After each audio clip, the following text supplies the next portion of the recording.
ಪ್ರಿಯರಾದವರೇ, ಯೇಸುವಿನ ನಾಮದಲ್ಲಿ ನಿಮಗೆ ನನ್ನ ಪ್ರೀತಿಯ ವಂದನೆಗಳು. ಸಂತೋಷವಾಗಿ ಇದ್ದೀರಾ? ಭಯದಲ್ಲಿ ಇದ್ದೀರಾ? ಕೋಪದಲ್ಲಿ ಇದ್ದೀರಾ? ಸಿಟ್ಟಿನಲ್ಲಿ ಇದ್ದೀರಾ?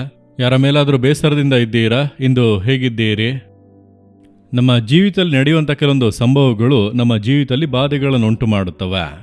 ಕೆಲವೊಂದು ಸೋಲನ್ನುಂಟು ಮಾಡುತ್ತದೆ, ಕೆಲವೊಂದು ಕೋಪವನ್ನು ಎಬ್ಬಿಸುತ್ತದೆ, ಕೆಲವರ ಮೇಲೆ ಸಿಟ್ಟಾಗುವಂತೆ ಮಾಡುತ್ತದೆ. ಈ ರೀತಿ ನಾವು ಹಾದು ಹೋಗುವಂಥ ಮಾರ್ಗದಲ್ಲಿ ಇದೆಲ್ಲ ಸಂಭವಿಸುತ್ತವೆ. ನೀವು ಅದರಲ್ಲೇ ನೆಲೆಗೊಂಡಿರಬಾರದು, ಅದರಿಂದ ಹೊರಗೆ ಬರಬೇಕು. ಅದಕ್ಕೆ ಸಹಾಯ ಮಾಡಲು ಯೇಸು ಇದ್ದಾನೆ.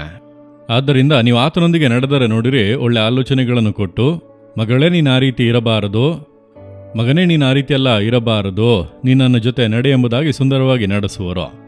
ಹಾಗಾದರೆ ಇದಕ್ಕೆಲ್ಲ ಕಾರಣ ಏನೆಂದು ಕೇಳಿದರೆ, ನಮ್ಮ ವಿರೋಧಿಯೊಬ್ಬನು ಇದ್ದಾನಲ್ಲ, ಸೈತಾನ. ಗರ್ಜಿಸುವ ಸಿಂಹದೋಪಾದಿಯಲ್ಲಿ ಯಾರನ್ನು ನುಂಗಲಿ ಎಂಬುದಾಗಿ ತಿರುಗುತ್ತಾ ಇದ್ದಾನೆ. ನಮ್ಮಲ್ಲಿ ಕೋಪವನ್ನು ಎಬ್ಬಿಸಬೇಕು, ಸಿಟ್ಟನ್ನು ಎಬ್ಬಿಸಬೇಕು, ನಮ್ಮನ್ನು ಸೋಲಿನೊಳಗೆ ತಳ್ಳಬೇಕು, ಚಿಂತೆಯಲ್ಲಿ ತಳ್ಳಬೇಕು, ಭಯವನ್ನುಂಟು ಮಾಡಬೇಕು. ನಮಗೆ ವಿರೋಧವಾಗಿ ಅವನು ಎಲ್ಲವನ್ನು ಕೂಡ ಮಾಡುತ್ತಾನೆ. ಆದರೆ ಆ ಸೈತಾನನು ವಿರೋಧಿ ಎಂಬುದಾಗಿ ನಾವು ಅರಿತು, ಅವನು ಗರ್ಜಿಸುವ ಸಿಂಹದಂತೆ ಇದ್ದಾನೆ. ಸಿಂಹವನ್ನು ಹೇಗೆ ಜಯಿಸುವುದು ಅಂದರೆ, ದೇವರು ನಿಮಗೆ ಮಾತು ಕೊಟ್ಟಿದ್ದಾರೆ.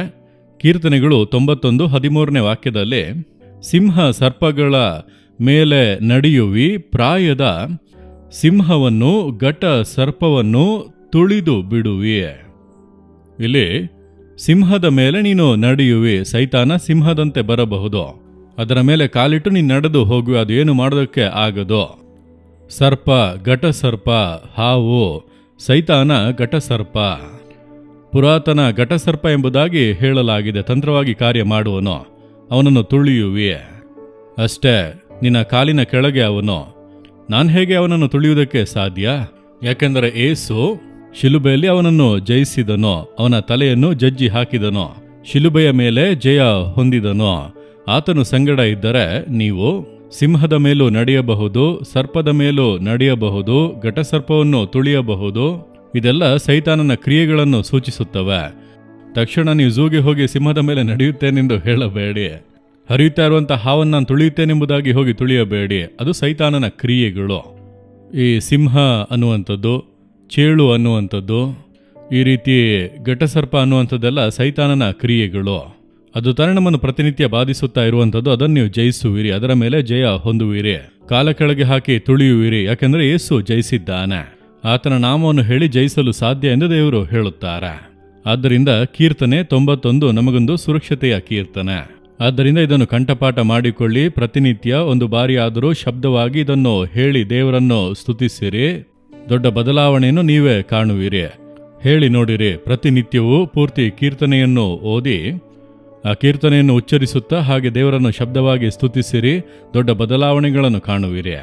ಆದ್ದರಿಂದ ನೀವು ಸಿಂಹದ ಮೇಲೆ ನಡೆಯುವಿರಿ, ಘಟಸರ್ಪವನ್ನು ತುಳಿದು ಹಾಕುವಿರಿ, ಘಟಸರ್ಪಗಳ ಮೇಲೆ ನಡೆಯುವಿರಿ. ಅದು ಯಾವುದು ನಿಮಗೆ ಯಾವ ಕೇಡನ್ನು ಮಾಡುವುದಿಲ್ಲ.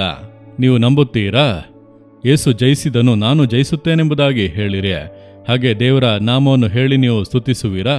ಸಿಂಹದ ಮೇಲೆ, ಸರ್ಪದ ಮೇಲೆ, ಘಟಸರ್ಪದ ಮೇಲೆ ನಡೆಯಲು, ಅದನ್ನು ತುಳಿಯಲು ನೀವು ನನಗೆ ಬಲ ಕೊಡುವಿರಿ. ಯಾವುದು ನನಗೆ ಯಾವ ಕೇಡನ್ನು ಮಾಡದು. ಸೈತಾನನ ಕ್ರಿಯೆಗಳು, ಅವನ ಕಾರ್ಯಗಳು, ಅವನ ಪ್ರತಿಯೊಂದು ಕಾರ್ಯಗಳನ್ನು ನಾನು ಯೇಸುವಿನ ನಾಮದಲ್ಲಿ ಜಯಿಸುತ್ತೇನೆ, ಜಯ ಹೊಂದುತ್ತೇನೆ. ಅವುಗಳನ್ನು ತುಳಿದು ಹಾಕುತ್ತೇನೆ ಯೇಸುವಿನ ನಾಮದಲ್ಲಿ. ನಿಮ್ಮ ರಕ್ತವನ್ನು ಪ್ರೋಕ್ಷಿಸಿ ಜಯ ಹೊಂದುತ್ತೇನೆ. ಇಂದು ನನಗೆ ಜಯ ಕೊಡುವಂತ ದೇವರಿಗೆ ಸ್ತೋತ್ರ, ಸ್ತೋತ್ರ. ಯೇಸುವಿನ ನಾಮದಲ್ಲಿ ಆಮೇನ್, ಆಮೇನ್. Jesus redeem Kannada YouTube channel ಅನ್ನು ಸಬ್ಸ್ಕ್ರೈಬ್ ಮಾಡಿ. ಸಬ್ಸ್ಕ್ರೈಬ್ ಬಟನ್ ಕ್ಲಿಕ್ ಮಾಡಿ ಮತ್ತು ಬೆಲ್ ಬಟನ್ ಒತ್ತಿ. ಅನುದಿನ ಕಾರ್ಯಕ್ರಮದ ಮಾಹಿತಿ ಪಡೆಯಿರಿ.